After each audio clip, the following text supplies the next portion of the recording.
Sepertinya kalau saya merasa ada semacam fobia kepada masalah syariat.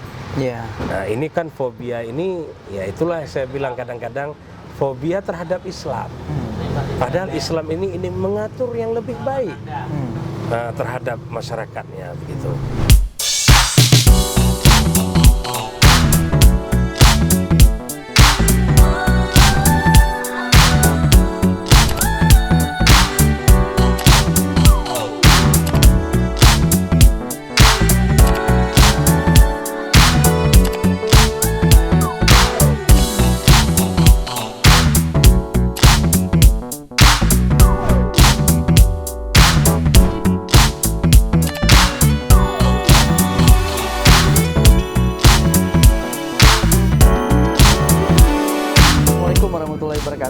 Kali ini kita akan membahas yang barangkali sempat dipikirkan, yaitu fenomena isu poligami di Aceh. Kebetulan dengan saya pada sore hari ini sudah hadir, bisa disebut sebagai tokoh yang berada juga di belakang rancangan kanun hukum keluarga. Ya. Beliau adalah Bapak Haji Musanif dan saya lebih akrab menyebutnya Abun saja. Ya, Assalamualaikum Abun. Waalaikumsalam. Ya. Jadi gimana nih setelah tidak lagi sibuk di DPRA? Saya sedang menikmati masa pengangguran. Tapi lebih banyak tapi tetap kita aktif di bidang pendidikan. Ya. Saya di pesantren di Dayah, terus ngurusin masalah pendidikan santri-santri kami. Ya. Habis itu saya juga sebagai ketua komite di salah satu madrasah di Aceh Besar. Yeah. Terus aktif memberikan seminar-seminar, pelatihan, diundang oleh beberapa kampus hadir. Kemarin saya juga baru pulang dari sekolah tinggi di Ummul Aiman di Pidijaya. Iya, saya sempat baca juga. Begitu. Yeah. Jadi tetap aktif di bidang pendidikan lah. Yeah. Karena pendidikan ini modal bangsa ini untuk keluar dari jerat kemiskinan dan keterbelakangan lah maksudnya begitu. Ya. Abun, ini memang sengaja mau ngobrolin ini pada saat sekarang karena sepertinya pada saat lagi heboh heroik kemarin kayaknya nggak seru juga ikut nimbrung. Tapi sebenarnya kalau boleh tahu apa sih sebenarnya yang ingin disampaikan kepada publik di Aceh terkait dengan kanun hukum keluarga yang sudah disahkan ya, Bun, ya? Apa yang ingin sebenarnya digali dari itu? Begini, kalau kita mau buat negara ini bagus, tentu kita harus mulai dari titik yang terkecil. Berarti titik yang terkecil itu adalah keluarga. Keluarga. Kan harus kita perbaiki dari keluarga. Masa sebelum pernikahan, sedang menikah, dan setelah menikah.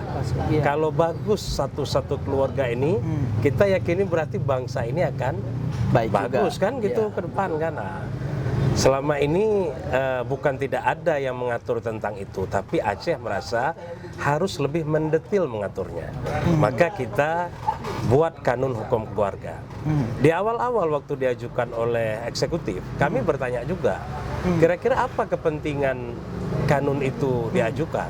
Kan sudah ada undang-undang perkawinan, begitu, ada kompilasi hukum Islam dan segala macam. Oh, ini ada lebih mendetil.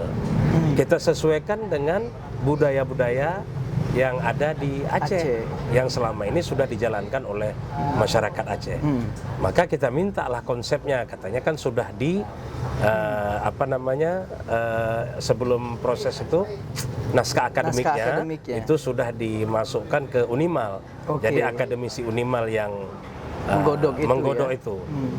Jadi kita terima dan kita baca usulannya, draft usulannya, bagus. Cuman banyak yang harus diperbaiki. Maka kita melibatkanlah dari berbagai kelembagaan, ada misalnya Kementerian Hukum dan HAM, Kementerian Agama, yang dia dulu memproduk undang-undang perkawinan dan kompilasi hukum Islam itu. Oke, ya boleh. Ini kita sambil ngopi ya. Oke, boleh, silakan. Sambil ngopi. Terima kasih ya.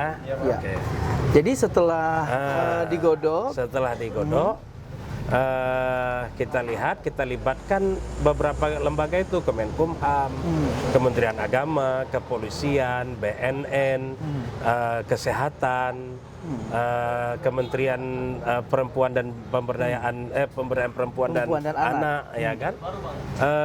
Berbagai macam lah kita libatkan supaya kanun ini lebih sempurna. Kenapa harus melibatkan tadi kepolisian dan BNN? Toh kasus-kasus perselingkuhan, perkawinan ini itu selama ini kan berujung juga laporannya ke kepolisian, ya kan? Ke kepolisian itu. Jadi mereka memberitahukan juga apa akibat daripada misalnya sebuah perselingkuhan yang terjadi, atau perkawinan siri, atau misalnya ada kadi liar yang mengawinkan istri orang, diceraikan dulu oleh kadinya, 15 menit kemudian dikawinkan dengan laki-laki lain. Kan mereka jelaskan itu kasus-kasus itu yang masuk ke mereka. Ternyata luar biasa. Juga Mahkamah Syariah yang memproses masalah perceraian, tingginya angka perceraian. Apa penyebabnya? Selain ekonomi apa misalnya? Itu faktor ekonomi yang utama. Apa penyebab lainnya? Jadi kita melihat begini, bahwa hukum Islam bukan menyuruh untuk laki-laki misalnya, ini dalam bidang poligaminya dulu. Enggak menyuruh laki-laki untuk ngawin sampai 4, tapi enggak melarang. Kalau diibaratkan oleh akademisi yang kami libatkan, Pak Dr. Agustin dari UIN Araniri juga, dia ibaratkan ini seperti pintu darurat pesawat yang boleh dibuka pada saat tertentu. Jadi itu saja, Pak, itu saja yang menjadi problema dan diatur. Bagaimana pernikahan siri ini juga tidak siri, dia memang tercatat juga, karena perempuan dan anak yang dikawini tersebut juga harus dijamin hak-haknya. Kan banyak kita lihat misalnya ada kasus Pak Murdiono dulu ya, dengan Macica Mukhtar di pusat. Bagaimana keluarga Pak Murdiono nggak mengakui keberadaan Macica Mukhtar dan anaknya. Nah, inilah akibat-akibat perkawinan siri yang mungkin kurang baik yang terjadi di masyarakat. Jadi baik dari segi masalah perkawinan, ada pendidikan pranikah, ada perkawinan, cek kesehatan sebelum perkawinan, supaya si istri atau si suami tahu kira-kira apa yang sedang diderita oleh calon pasangannya itu. Oh, kalau dia tetap mau, misalnya kena AIDS calon pasangan, tapi dia tetap mau, ya silahkan. Tapi Anda sudah tahu bahwa calon Anda ini sakitnya AIDS misalnya. Minimal ketika sudah ada pemeriksaan kesehatan. Pemeriksaan kesehatan, makanya kita libatkan supaya pemeriksaan kesehatan itu pun nggak bayar. Jangan orang menikah mau kita susahin. Jadi ini bisa gratis di puskesmas misalnya. Ya kan, habis itu pemeriksaan narkoba. Jangan sampai calon pasangan kita ini terpapar narkoba. Cuman kalau Anda mau juga menikah dengan orang yang terpapar narkoba, ya silahkan aja. Cuman Anda sudah tahu, inilah butuh BNN. Jadi kerjasama ini tujuannya seperti itu. Jadi itulah makanya pasalnya hampir 200. Baik. Abun, kalau kita melihat respon masyarakat ya, misal fenomenanya kan banyak di surat kabar kita baca, ada yang menolak. Mungkin tadi kalau dari penjelasan itu Abun tadi, kan ada positifnya ya. Kalau saya melihat begini, pada saat itu kebetulan yang mengangkat kan harian lokal kita di Aceh. Cuman kan judulnya kan bombastis, biasalah media ya kan. Kalau judul nggak bombastis kan tentu ya pembacanya pun nggak berkurang kan begitu. Jadi seakan-akan Aceh melegalkan poligami. Kan judulnya begitu. Padahal tidak seperti itu ya. Padahal bukan seperti itu, ya kan. Waktu ditanya oleh wartawan pun saya nggak menjelaskan khusus bab poligami saja, tapi semua tadi yang seperti di awal saya jelaskan tadi. Tapi karena yang menjadi isu seksinya poligami itu saja yang diangkat, sehingga ini menasional. Saya ditanya oleh semua media nasional sampai internasional. Ada media Hong Kong, saya tanya sama media Hong Kong itu, urusan apa Anda tanya masalah poligami sama kami, Anda dari Hong Kong? Saya bilang kayak gitu. Maksudnya sepertinya kalau saya merasa ada semacam fobia kepada masalah syariat. Nah, ini kan fobia ini, ya itulah saya bilang kadang-kadang fobia terhadap Islam. Padahal Islam ini mengatur yang lebih baik terhadap masyarakatnya begitu. Tapi ada fobia, itu yang saya rasakan. Kenapa? Karena diangkat isu poligami, karena azas perkawinan di luar Islam itu kan monogami. Tapi begitu kita bicara poligami, ya ini kan bertentangan dengan begitu dia. Oke, Abun sendiri melihat tren itu di Aceh seperti apa? Apa memang banyak pernikahan siri, kemudian Sangat banyak. Kalau kita mau mengaku, Hendra, dari zaman kakek-kakek kita rata-rata jarang yang beristri satu. Jarang. Kalau saya mengecek ke kawan-kawan, rata-rata kakek-kakeknya itu 2-3 gitu. 2-3 malah 4. Apalagi yang pimpinan-pimpinan keagamaan di Aceh, saya juga melihat sering beristri, tapi mereka punya alasan yang kuat dan tidak ada persoalan. Saya melihat sendiri misalnya ada terjadi dalam keluarga saya sendiri antara satu nenek dengan nenek lainnya nggak terjadi masalah apapun. Anak-anaknya saling bergaul semua sama, nggak ada merasa orang lain. Itu karena alasan yang baik. Tapi kan selama ini udah beda. Mungkin tujuan poligami pada saat itu oleh pimpinan-pimpinan keagamaan kita ini apa? Kalau dia buat pengajian di satu tempat, dia buka lagi di satu tempat lain. Kan kalau dulu komunikasi dan transportasi nggak lancar, sehingga mungkin dia harus punya istri juga di tempat pengajian yang dia buka lain itu. Tapi kalau hari ini apa? Kan lebih kepada nafsu. Yang terjadi lebih kita udah punya uang, udah kaya, udah lebih uangnya, ya kepingin dapat mainan barulah, seakan-akan begitulah bahasanya. Image-nya ya. Gitu. Jadi mungkin itu yang menyebabkan sehingga poligami hari ini dipandang jelek. Karena oknum yang melakukan poligaminya bukan lagi melakukan poligami untuk kepentingan-kepentingan baik, tapi hanya untuk memuaskan nafsu pribadi kita begitu ya. Ya, Bun, melihat konteks poligami, kemudian istri yang lebih dari satu, atau anak-anak juga butuh kasih sayang dari orang tua. Bagaimana menurut Abun mungkin orang-orang yang barangkali kebetulan takdirnya sebagai laki-laki yang beristri lebih dari satu, bagaimana harusnya membangun konsep kekeluargaan agar barangkali tidak ada yang terabaikan gitu dari salah memang satunya. Konsep keadilan kalau di ayat An-Nisa ayat 3 itu kan memang begitu juga. Waktu bicara fankihu ma balakum minan nisa, ya kan, masna wa thulatha wa ruba. Jadi fa in khiftum alla ta'dilu, kalau anda tidak bisa bersikap adil ya jangan. Jadi memang keadilan itu kita sendiri. Kalau konsep keadilan yang lahir mudah, misalnya ya kalau kita belikan si A satu, belikan si B juga satu. Kalau bisa kan begitu. Kalau kita berikan ini satu, kita juga berikan ke dia satu. Itu yang lahir. Yang batin kita yang bisa, dengan Allah yang tahu. Apakah kita secara batin bisa berlaku adil terhadap istri-istri kita itu? Nah, itu di kita. Kalau kita berani melakukan itu, kita sudah harus bisa bersikap adil sampai ke yang batinnya tadi. Memang konsep keadilan kalau kita bilang bukan berarti beginilah misalnya.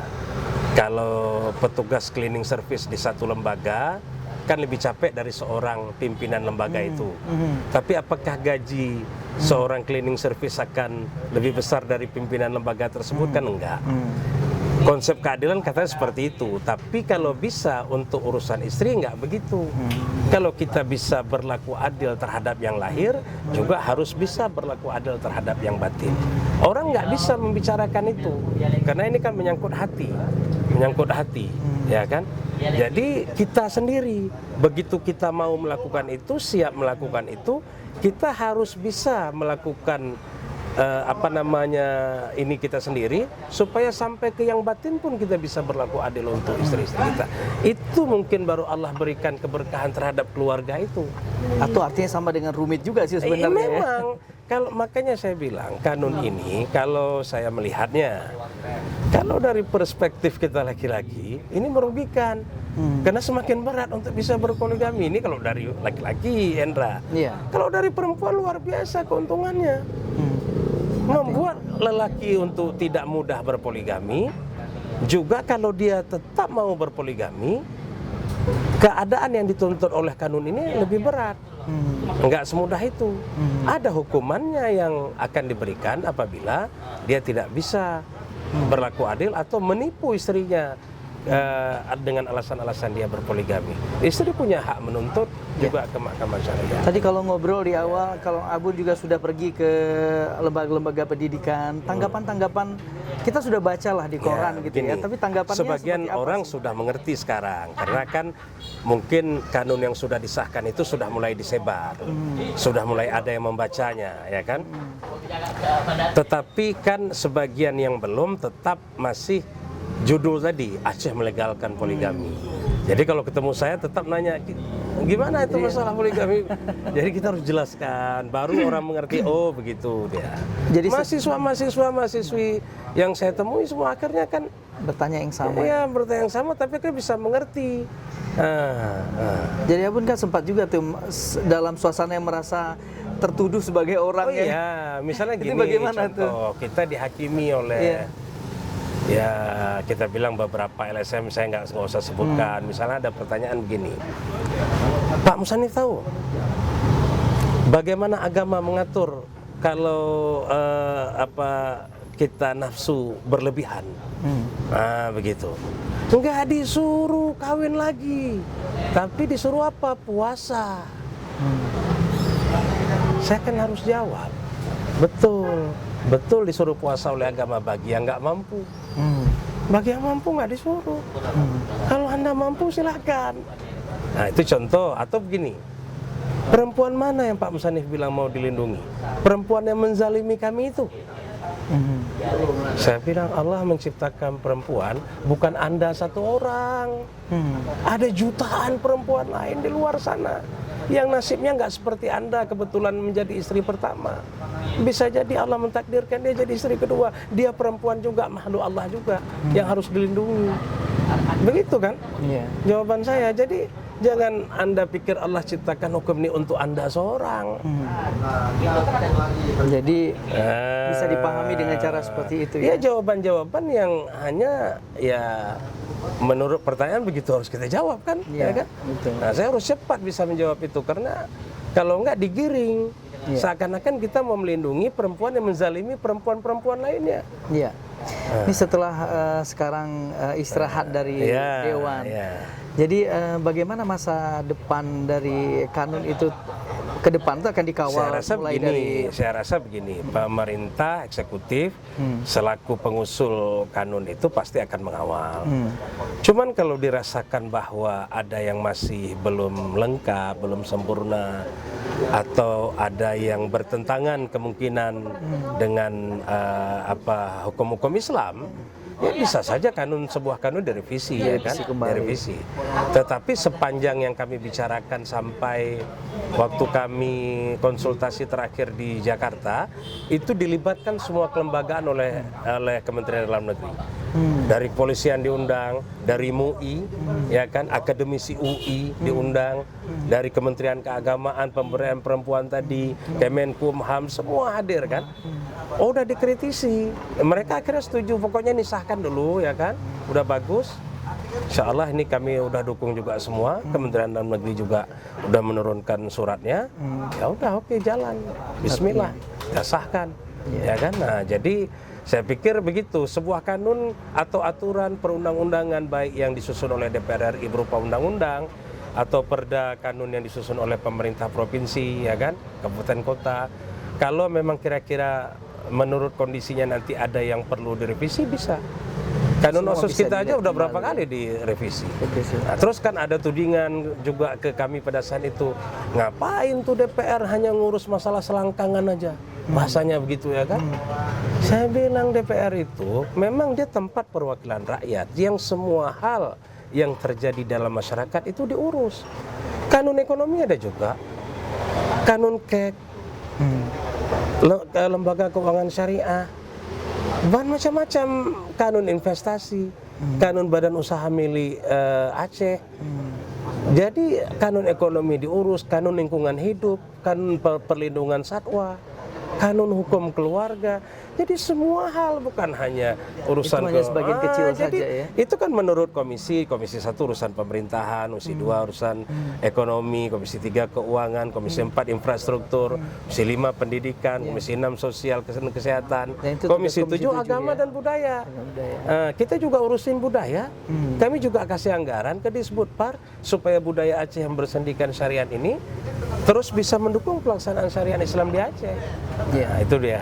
Baik Kak Bun. Ke depan apa nih rencana Bun di tengah masuk masa kosong? Banyak kegiatan tentunya saya lihat juga ya. Saya ini berangkat dari orang bisnis, Hendra, kan dari orang bisnis. Dulu saya pernah jadi peternak ayam potong. Saya diberikan keagenan tunggal oleh Charun Pokpan, PMA, penanaman modal asing di Medan itu. Tentu karena saya berasal dari orang bisnis, kemungkinan besar akan beralih ke bisnis kembali, ya kan. Selain saya juga memang mengurus pesantren tadi, dan memang ingin mendharma baktikan diri untuk bidang pendidikan. Memang saya suka gitu ya kan, suka saya di bidang itu. Jadi selain daripada itu ya bisnis lah tadi. Jadi ada beberapa bisnis yang sebenarnya tidak pernah saya tinggalkan walaupun saya sedang dalam DPR. Saya main di industri keuangan, saya pelajari bagaimana jual beli saham, ya kan. Dan saya selama dalam DPR pun tidak pernah berhenti, begitu. Dan saya belajar betul, belajar tentang industri keuangan itu, ya kan. Memang di Aceh saya lihat orang nggak banyak yang mengerti, maka saya sering mengikuti seminar ataupun pendidikan itu di Jakarta. Sejak dulu ya? Sejak dulu itu, sejak saya masih di DPRK malah, di DPRK Aceh Besar.